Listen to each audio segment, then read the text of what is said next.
주가에 얽힌 속내, 기업 공시 속 숨겨진 진실, 기업 공시 속 분석을 통해 이기는 투자해법을 찾는다. 안녕하세요. 변영인의 수상한 공시 진행의 황희서입니다. 투자의 시작은 공시를 제대로 이해하는 것이라고 해도 과언이 아닐 만큼 공시 분석은 참 중요한 부분인데요. 대한민국 1호 공시 분석가 변영인 대표님과 함께 본격적으로 공시 분석해보겠습니다. 수상한 공시 지금 시작합니다. 네, 수상한 공시 오늘 첫 번째 종목은 데브 시스터즈입니다. 먼저 기업 개요부터 확인해 보겠습니다. 데브 시스터즈는 2007년 5월 설립돼서 2014년 10월 코스닥 시장에 상장했습니다. 주사업은 소프트웨어 개발 및 판매, 모바일 게임의 개발 및 운영입니다. 스마트폰 출시 초창기부터 모바일 게임 개발에 집중해서 쿠키런 게임을 런칭했고 독자적인 IP를 활용한 다양한 작품들을 개발, 운영해 왔습니다. 대표작으로는 쿠키런 오븐 브레이크, 쿠키런 킹덤 등이 있으며 다양한 게임을 선보이고 있습니다. 현재 제공하고 있는 모바일 게임 서비스는 본 회사 및 종속 회사에서 개발한 게임을 자체적으로 퍼블리싱해서 구글 플레이 스토어, 애플 앱 스토어 등에 직접 공급하고 있습니다. 매출 포지션은 게임 부문 98.5%, IP 부문 1.4%, 기타 0.1%입니다. 최근 실적도 확인해 보겠습니다. 최근 연간 실적은 연결 기준 매출액 3,693억 원, 영업이익 562억 원을 기록했고 당기순이익 495억 원을 기록했습니다. 매출액은 전년 동기 대비 424% 증가했고요. 영업이익과 당기순이익 기록하면서 흑자 전환했습니다. 회사 측은 신작 모바일 게임 서비스로의 글로벌 흥행으로 매출액 및 손익이 증가했다고 밝혔습니다. 네, 이상 데브 시스터즈 기업 개요 알아봤고요. 대표님 어떤 공시인가요? 네, 지난 11일이었습니다. 회사 연결 재무제표 기준 영업실적 잠정 공시가 있었는데 공시 내용 살펴보도록 하겠습니다. 데브 시스터즈 3분기 실적입니다. 매출액은 516억을 기록하면서 지난 2분기 대비 3.05포인트 감소됐고 전년 동기 대비 23% 감소됐습니다. 영업손실은 38억을 기록했는데 지난 2분기 대비 71.7%가 증가됐고 전년 동기 대비 적자 전환했습니다. 당기 순손실은요 39억을 기록했는데 지난 2분기 대비 70.9포인트 감소됐고 전년 동기 대비 적자 전환하면서 굉장히 좀 아쉬운 실적을 좀 발표를 했죠. 지난 2분기 대비해서도 영업손실의 폭 그리고 당기 순손실의 폭이 크게 좀 증가됐고 전년 동기 대비 적자 전환하면서 지난 1분기에 호실적을 기록했던 지난 1분기 대비 실적 상승분을 모두 다 반납한 지금 이 굉장히 좀 우려스러운 실적을 발표했다라고 판단되는 공시입니다. 네, 데브 시스터즈가 올해 3분기에도 지난 분기에 이어서 연속해서 적자를 기록하고 있습니다. 특히 디즈니와도 콜라보레이션을 또 했잖아요. 네네. 그런데도 실적이 좀 저조했습니다. 그런데 4분기 실적 전망 좀 어떻게 보실까요? 네, 일단은 뭐 분기 보고서가 14일 날 바로 어제 좀 제출이 됐는데 분기 보고서 내용부터 차근차근 좀 살펴보도록 하겠습니다. 항상 제가 강조했던 사업의 내용의 2번 주요 제품 서비스 부분의 어떤 증감 추이도 우리가 잘 체크를 좀 해야 된다. 지금 3분기 전체 매출 포지션의 98%는 전체 1632억 원의 매출을 기록했던 게임 부분이죠. 모바일 게임 그리고 이 관련된 광고 수익 비중이 98.5포인트. 그리고 IP라고 불리우는 지적재산권입니다. 1.39포인트의 매출 포지션 기록하고 있는데 23억 원의 매출을 기록했고요. 0.05포인트의 매출 포지션을 기록했던 벤처 캐피털 사업 부분이 75억 원의 7,500만 원의 매출액을 기록했습니다.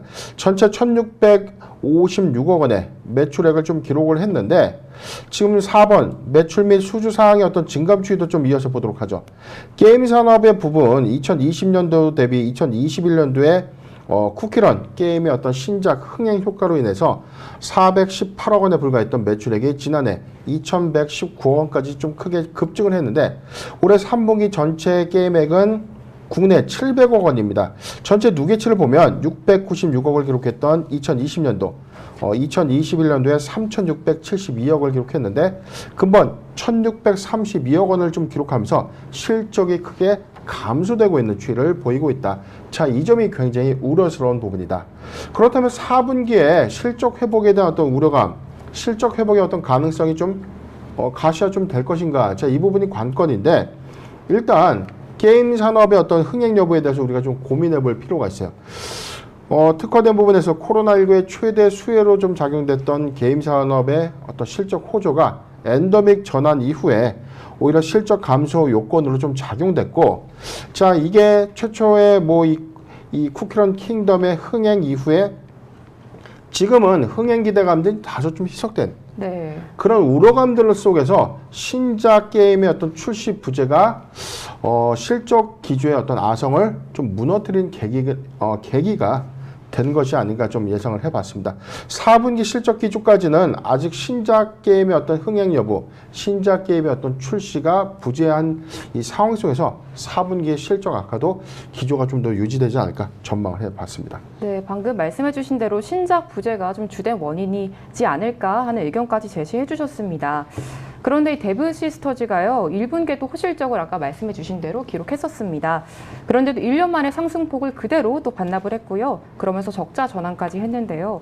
뿐만 아니라 증권가가 또 게임주 목표 주가를 일제히 또 하향 조정할 정도로 올해 게임업계 전망이 굉장히 조금 암울한 그런 상황입니다.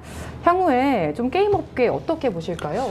단순하게 좀 제가 말씀드렸던 이유예요. 이게 뭐냐면 전체 코로나19의 최대 수혜, 네. 코로나19의 최대 수혜가 바로 언택트주의 대표적인 부분들이 게임주죠. 그렇죠. 게임주의 실적 호조, 이에 따라서 2020년도와 2021년도에 실적 선반영 효과, 실적 반영 효과가 있었는데 코로나19 팬데믹이 다시 엔더믹 전환으로 가시화가 되다 보니까 사람이 오프라인 활동이 좀 많아지죠. 상대적으로 이 컨텐츠를 시청하거나 상대적으로 게임을 하는 이 횟수가 굉장히 좀 많이 줄어든 것 같아요. 네. 제 주변만 보더라도 예전에 커피숍 같은 데서 뭐 게임을 계속 하고 있어요. 네. 그런데 요즘 그런 모습들이 점점 보이지 않더라. 자, 이 부분이 비단 제가 느끼는 체감 효과에서도 어떤 게임 유저의 어떤 감소 추이가 좀 있는데 이런 부분들이 전체 어떤 캐주얼 게임의 대명사인 쿠키런 킹덤의 어떤 이 실적 감소 요인으로 좀 작용된 것이 아닌가 판단해봤고요. 비단 데브 시스터즈뿐만이 아니라 뭐 펄어비스라든가 지금 흥행 대작의 어떤 흥행 이후에 차기작, 신작의 어떤 부재 효과가 계속해서 좀 부각이 됐기 때문에 네. 실적 저해 현상으로 좀 작용하는 것이 아닌가. 관건은 데브 시스터즈뿐만이 아니라 모든 게임주들은 신작 효과의 어떤 흥행 기대감이 다시금 부각되어야만 추세 전환할 수 있다. 이 점을 참고하셨으면 좋겠습니다. 네. 들려오는 얘기로는 또 연말 특수로 또 게임주가 다시 좀 호재가 될 수도 있다라는 얘기도 들려옵니다. 이 부분에 대해서는 좀 어떻게 생각하시나요? 연말에 조금 연말 특수? 자, 이 부분은 우리가 좀 어떻게 고민할까요? 투자를 우리가 접근하는 방법에서 네. 자, 이렇게 보시면 돼요. 우리가 연말에 이제 뭘 하죠? 지금이 코로나19의 이동 제한 조치, 영업 시간의 제한 조치가 있었어요. 네. 그렇다면 귀가가 빨라지고 집에서 뭘 하죠? 콘텐츠 유통, TV 보거나 집에서 맛있는 거 해 먹거나 집에서 게임을 즐기거나. 자, 이런 시간적인 여유가 많았던 시대와 자, 지금 오프라인 활동이 이 빈번해지는 지금 시기에 연말에 만약에 우리가 어떤 거 하고 싶습니까? 물어보면 저 해외여행 가고 싶습니다. 네. 연말에 뭐 골프 여행 가요. 연말에 모임들과 어디 펜션이나 콘도를 빌려서 갑니다. 자, 그런 부분들에 대한 어떤 이 유저의 어떤 이탈 부분보다 오히려 게임의 활동 수가 감소될 수밖에 없다. 자, 이 점이 연말의 어떤 특수 효과보다는 저는 냉정하게는 매니아층을 이 기점으로 한 어떤 이 흥행 신작 또는 흥행 게임의 경우에는 이 매출에 대한 어떤 타격 요건들이 좀 미미하겠지만 오히려 이 캐주얼 게임 같이 다중을 좀 토대로 하는 이 게임들의 어떤 유저 이탈은 네. 가속화되는 관점에서 오히려 연말은 특수 관점이 아니라 오히려 연말은 업황이 좀 피해 관점을 좀 부각되는 것이 맞다라고 판단을 해봤습니다. 네. 이어서 차트 살펴보도록 하겠습니다. 지금 자 차트 살펴보면 자 데브 시스터즈 45,300원 오늘 0.4포인트 상승 기조 좀 유지해주고 있는데 지금 전고 영역에서 지난해 3월이었죠. 199,500원 기대감 신작 흥행의 어떤 기대감들이 좀 수반됐던 당시 2021년도 9월 주가에 비해서는 지금 상승폭을 모두 다 반납한 3중 바닥권 시세를 형성하고 있다. 자, 이 부분이 뭐냐면 기대감들로 인해서 주가는 상승을 했지만 실적이 뒷받침해주지 못하니까 상승분을 반납한다. 자, 같은 원리입니다. 실적을 수반하지 못하는 기대감 수반은 이 거품이 꺼지는 순간에 주가 실체가 좀 드러나는 셈인데 지금 이러한 어떤 우려감들이 시장에 좀 반영되고 있다. 최근에 일봉 저점이었죠. 지난 9월 35,650원의 신저가 형성한 이후에 추세적인 부분에서는 주가 좀 회복된 것처럼 좀 착시 효과가 있지만 이게 고점 대비해서의 어떤 상승률을 좀 본다면 굉장히 낙폭이 심화된 흐름을 좀 보여주고 있다는 것이죠. 매수하기 좋은 구간까지 도래가 된 것은 맞지만 관건은 추세 전환의 시그널이 좀 필요하다. 이 부분은 올해 하반기는 이제 시간이 이제 지났죠. 내년 상반기 출시 예정인 신작의 어떤 흥행 기대감들이 부각이 된다면 추세 전환의 가능성은 좀 있다. 지금 일봉상의 저점에 영역되기 때문에 저는 매수의 관점을 이렇게 보겠습니다. 지금 매수하기 좋은 구간 4만원에서 44,500원 4만원에서 44,500원 포트 비중 5%의 분할 매수 의견을 좀 제시해드리고 4분기 실적 기조는 다소 3분기 기조와 결이 같다. 즉 4분기 실적의 회복세는 굉장히 좀 둔화될 가능성이 크겠지만 2023년도 상반기 게임 신작의 어떤 흥행 기대감, 자, 이 기대감은 추세 전환의 시그널이다. 이 점을 참고하셨으면 좋겠습니다. 네, 말씀해 주신 대로 게임주 자체가 코로나19 언택트 관련주였습니다. 그래서 게임주가 그때 호조를 좀 했었는데요. 엔데믹으로 전환을 하면서 아무래도 게임주를 연말 특수로 보기는 조금 어렵다는 의견까지 제시해 주셨고요. 그리고 또 매니아 기점으로 한 신작을 좀 더 자세하게 지켜보자라는 말씀까지 덧붙여 주셨습니다. 데브시스터즈 관련해서는 상승폭을 지금은 모두 반납한 모습이기 때문에 추세 전환을 본다면 내년 상반기에 신작 흥행 가능성을 조금 더 지켜보자라고 말씀해 주셨고요. 매수하기 좋은 구간은 4만원에서 44,500원, 포트 비중은 5%, 분할 매수까지 제시해 주셨습니다. 네, 지금까지 데브시스터즈 공시와 대응 전략 살펴봤고요. 이어서 살펴볼 두 번째 종목은 비보존 헬스케어입니다. 먼저 기업개요부터 살펴보겠습니다. 비보존 헬스케어는 2002년 8월 설립돼서 2005년 11월 코스닥 시장에 상장했습니다. 2020년 7월에는 루미 마이크로에서 현재 상호로 변경한 바 있습니다. 주사업은 LED 광원을 이용한 광원과 조명용 모듈 세트를 개발, 제조 및 판매입니다. 또 사업 영역 확장으로 인해서 신약 개발, 의약품의 제조, 판매, 화장품의 제조, 판매, 전자제품, 전자부품의 제조, 도소매업을 영위하고 있습니다.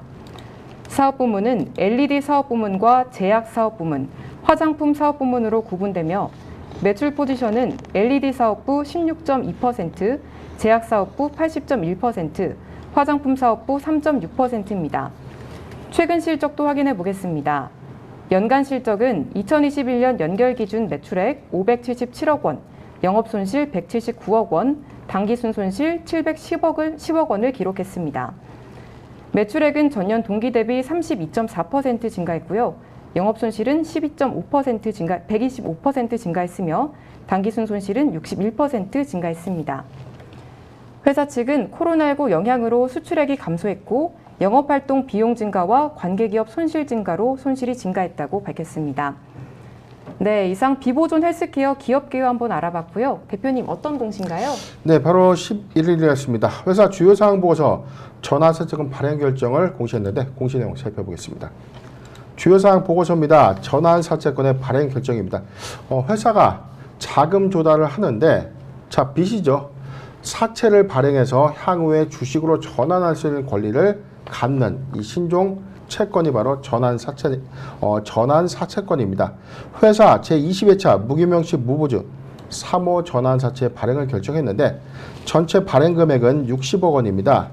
3번 자금 조달의 목적 보도록 하겠습니다. 회사는 60억 원의 자금을 운용자금으로 사용하겠다라고 밝혔고요. 사채 만기일 2025년 12월 20일입니다. 표면 이자율부터 보도록 할 텐데 사채 표면 이자는 6%, 만기는 10%입니다. 즉 60억 원의 이 채권의 1년 이자율은 6%고 만기까지 보유를 한다면 10%의 이자를 보장받는 조건입니다. 하단의 내용도 보도록 하겠습니다. 전환 비율은 100%, 전환가액은 739원입니다. 전환 청구 기간은요. 2023년 12월 20일부터 2025년 11월 23년간 전환 청구 기간을 할 수 있다고 밝혔습니다. 하단 내용을 좀 더 보면 지금 납입일은 2022년 12월 20일이다라고 밝혔습니다. 납입 대상자 보도록 하겠습니다. 발행 대상자는요, PS 성장투자조합이고요. 전체 발행 금액 60억 원이고 회사의 경영상 목적 달성을 위한 시너지 효과 그리고 필요한 자금 조달을 위한 투자자의 납입 능력과 투자 시기 등을 고려해서 선정했다라고 밝히는 공시입니다. 즉 정리를 해보자면 60억 원의 3호 전환사채를 발행했는데 이 60억 원의 이 3호 전환사채는 전량 운용자금으로 사용될 예정이고요. 표면 이자율 6%, 만기 이자율이 10%에 좀 달하는 비교적 좀 높은 이자율을 좀 지급하면서 자금을 조달하는 공시다라고 이해를 하시면 되겠습니다. 네, 이렇게 비보존 헬스케어가 60억 원 규모의 전환사채 발행을 결정을 했습니다. 그런데 또 관리 종목의 전환사채 발행이 좀 쉽지가 않을 텐데요. 납입은 좀 가능한 상황일까요? 그렇죠. 지금 관리 종목에 지정된 회사에 투자자들이 자금을 넣기가 굉장히 리스크하지 않을까요? 네. 관리 종목이라는 것은 상장 폐지도 가능할 수도 있는 이야기죠. 지금 비보존 헬스케어의 경우에 지난 반기의 반기 검토 의견의 부적정으로 인해서 관리 종목이 좀 지정이 됐는데 만약에 2023년도 3월에 감사 보고서에서 다시 의견 거절을 받게 된다면 네. 주권 거래 정지가 될 수 있는 상황입니다. 그럼에도 불구하고 60억 원의 전환사채를 발행한다.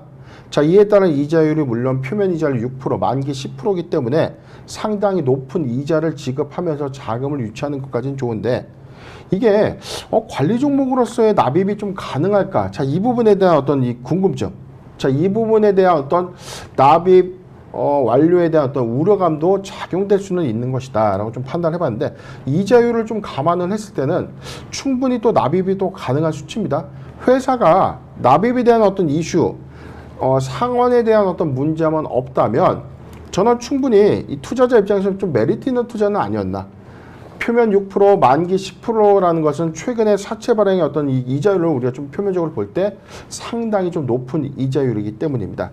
그렇기 때문에 관리 종목이긴 하지만 어떤 회사와 이 투자를 좀 진행하고자 하는 이 상대 투자 조합과의 어떤 회사의 어떤 약정 사항들이 좀 있거나 또는 향후 어떤 사업의 어떤 기대감들이 좀 반영되는 효과가 좀 작용되지 않겠는가라고 좀 판단해봤고 네. 일단 납입이 가능할까? 자, 이 부분에 대해서는 12월 20날 한 번 더 체크를 좀 해봐야 되겠지만 어떤 기본적인 어떤 이 투자 요소들은 확정하고 난 이후에 어떤 전환사채권 발행 결정이 좀 된 만큼 가능성이 좀 높지 않겠는가라고 전망을 해봤습니다. 네, 아무래도 이번에 사채 발행 이자율이 표면이 6%, 만기 10%입니다. 이런 이자율을 감안을 했을 때 좀 납입이 좀 가능하지 않겠나 하는 긍정적인 전망 주셨습니다. 아무래도 12월 20일까지 다시 좀 체크를 해봐야겠지만 그래도 좀 괜찮게 지켜볼만 하겠다라는 의견 주셨고요. 그리고 또 비보존 헬스케어가요. 지난 1일이죠. 또 자회사인 비보존 제약의 흡수합병 절차를 완료했다고 공시를 했습니다.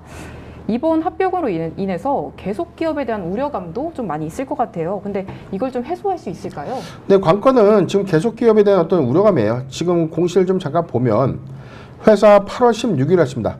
반기 검토 의견 부적정 등의 사실 확인 공시를 좀 했어요. 내용을 살펴보면 지금 21년도 반기 2022년 1월 1일부터 6월 30일자 반기 보고서에 관련된 검토 의견은 연결 재무제표와 개별 재무제표 모두 의견 거절받았어요.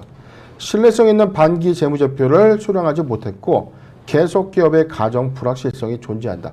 계속기업의 가정이라는 것은 회사가 앞으로 계속해서 사업을 잘 할 수 있을지 미지수가 있다. 앞으로 잘 사업을 영위할 수 있을지 의문이 든다. 네. 라는 표현이 바로 불확실성 제기라는 이 코멘트인데 계속기업 가정의 존속 불확실성에는 뭐 의견을 표명하지 않겠다. 내지는 이 부분에 대한 의문은 없다. 회사는 문제가 없다라고 좀 우리가 통용할 수 있는 내용이지만 지금 반기 실적 하에서는 신뢰성 있는 반기 재무제표를 회사로부터 수령하지 못했고 두 번째 계속기업의 가정 불확실성이 좀 존재한다. 앞으로 이 회사가 정상적인 사업을 잘 할 수 있을지 다소 의문이 든다라는 어떤 의견 하에서 의견 거절이 되었죠. 자, 이로 인해서 관리 종목이 좀 지정이 됐는데 관건은 하나예요. 2023년도에 감사 보고서에서 반기 의견 거절을 다시 적정의 의견을 좀 받게 된다면 아무런 문제가 없습니다. 오히려 관리 종목 지정 해제 가능성이 좀 더 큰 상황인데 문제는 지금 계속 기업에 대한 어떤 존속 불확실성들이 좀 제기가 됐었고 이를 해소하기 위해서 비보존 제약과 합병을 좀 결정했던 만큼 자 이런 합병 시너지가 이후에 계속 기업의 어떤 존속 불확실성을 해소할 수 있을지 자 이 부분이 굉장히 중요한 포인트다라고 판단해 봤습니다. 네, 의견 거절 근거를 다시 한번 정리를 해드리면요. 첫 번째는 신뢰성 있는 반기 재무제표 미수령이고요. 두 번째는 계속 기업 가정의 불확실성이 작용을 했습니다. 그래서 현재 반기 검토 의견 부적정으로 판결된 상황인데요. 그런데도 비보존 헬스케어가 감사인에게 적정 의견을 받았을 때 EOD 선언이 취소가 가능하다고 하니까 그 부분에 대해서는 걱정이 크게 없어도 괜찮다라는 의견도 나오고 있습니다. 그런데 현재 이제 비보존 헬스케어가 반기 검토 의견 부적정으로 인해서 관리 종목에 지정이 됐습니다. 그러면서 전환사채 투자자 대부분이요 투자금 회수에 나서면서 이 기한 이익 상실 통보를 했습니다. 이거에 대해서 향후 좀 전망을 좀 어떻게 보시나요? 네, 기한 이익 상실 통보를 EOD라고 합니다. 자, 이게 뭐냐면 회사가 사채를 발행했어요. 그래서 회사 투자자가 자금을 잘 넣었는데 회사가 갑자기 뜬금없이 관리 종목이 지정된다. 상장 폐지 사유가 발생됐다. 네. 그런데 이 계약 약정 조항 하에서 관리 종목에 지정되면 즉시 상환을 해야 된다. 또는 상장 폐지 사유가 발생된다면 사채 대금을 바로 상환을 해야 된다. 자, 이런 약정 사항들이 사채 인수 계약서에 기재가 되어 있는 이런 사항들을 기한이익 상실 사유라고 합니다. 그런데 이런 사유가 통상적으로 좀 기재가 되어 있어요. 관리 종목에 지정이 된다든지 상장 폐지 사유가 좀 부각되면 기존에 납입했던 이 전환사채를 바로 상환을 해줘야 된다라는 어떤 조항들이 좀 기재가 되어 있는데 지금 비보존 헬스케어의 경우에는 이런 EOD 조항이 일부 사채 발행 건수에서는 좀 해당이 없는 것도 있었지만 전체 해당되는 건수가 200억 원에 해당되는 부분이 있어요. 이 중에 60억 원의 상환 요구가 있었고 자 이게 일부가 상환이 좀 되면서 회사의 어떤 이 자금 유출에 대한 어떤 우려감들이 좀 부각된 것이죠. 즉 관리 종목 지정에 따라서 비보존 헬스케어가 이 상환의 의무를 좀 가지게 된 셈인데 저는 근본 비보존 제약과의 어떤 합병 이후에 계속 기업에 대한 어떤 우려감들은 소폭 좀 해소할 수 있는 어떤 역량은 확보가 되었다. 그런데 중요한 점은 상환에 대한 의무를 회사가 면밀하게 잘 해소할 수 있을지 자 이번 관건이었는데 근본 60억 원의 전환사채 발행은 아마 사채권의 어떤 조기 상환의 자금 용도로도 사용이 좀 될 수 있는 용도가 아닌가라고 좀 판단해봤던 관점에서는 어떤 상환에 대한 어떤 이슈는 충분히 해소가 가능하지 않겠는가 전망을 해봤습니다. 차트 이어서 살펴보도록 하겠습니다. 오늘 주가 3.4% 하락한 708원 주가 형성하고 있는데 자 지난 8월이었죠. 900원대, 1000원대 형성되고 있던 비보존 헬스케어의 이 주가가 8월 23일 410원 신저가 기록한 이유는 바로 다름 아닌 반기 검토 의견 부적정에 대한 어떤 우려감들이 좀 반영이 됐고요. 최근에 주가의 어떤 상승 기대감이 좀 반영됐던 이유는 바로 비보존 제약과의 합병 기대감들이 좀 반영이 됐지만 지금 추세 구간 700원대를 탄탄하게 좀 유지하고 있다. 지금 뭐냐면 관건은 2023년도에 계속 기업의 어떤 불확실성을 해소할 수 있을 것. 두 번째, 관리 종목 지정 사유를 해소할 수 있는 감사 의견의 적정 사유가 굉장히 중요한 포인트다라고 좀 판단을 해봤습니다. 일단은 관리 종목의 리스크가 부각된 만큼 추가적인 매수는 좀 다소 좀 리스크하다. 그렇지만 그렇다고 해서 관리 종목이 상장 폐지를 의미하는 것은 아니기 때문에 비보존 제약과의 합병 시너지는 충분히 예상할 수 있을 만큼 지금은 신규적 매수 관점보다는 보유자 관점의 영역이 아닌가 판단했습니다. 보유자 관점에서 영역은요 640원이 이탈되지 않는다면 보유 의견을 제시해 드리겠습니다. 네, 기한 이익 상실 같은 경우에는 상환 여부가 통상적으로 좀 기재가 되는 편입니다. 하지만 비보존 헬스케어 같은 경우에는 해당 건수 200억 원 중에서 현재 60억 원 상환 요구가 좀 있는 상황인데요. 여러 기대감이 좀 반영이 되면서 상황이 나아진다면 상환 이슈도 해소가 좀 가능하겠다라는 긍정적인 전망까지 주셨고요. 현재 진입 구간에서는 매수 리스크가 조금 있는 상황입니다. 그렇기 때문에 보유자 관점에서 다시 한번 조금 포트폴리오를 점검해 보시면 좋겠습니다. 네, 오늘은 데브시스터즈 그리고 비보존 헬스케어에 대해서 알아봤는데요. 대표님이 말씀하신 각각의 포인트들이 여러분들의 투자에 도움되셨으면 좋겠습니다. 변영인의 수상한 공식 오늘 내용은 여기까지입니다. 저희 방송 보시면서 공시 관련해서 궁금하신 사항은 노란톡 오픈 채팅방 변영인의 기업공시 연구소에 남겨주시면 됩니다. 저희는 내일 이 시간에 다시 찾아뵙겠습니다. 시청해주신 여러분 모두 고맙습니다.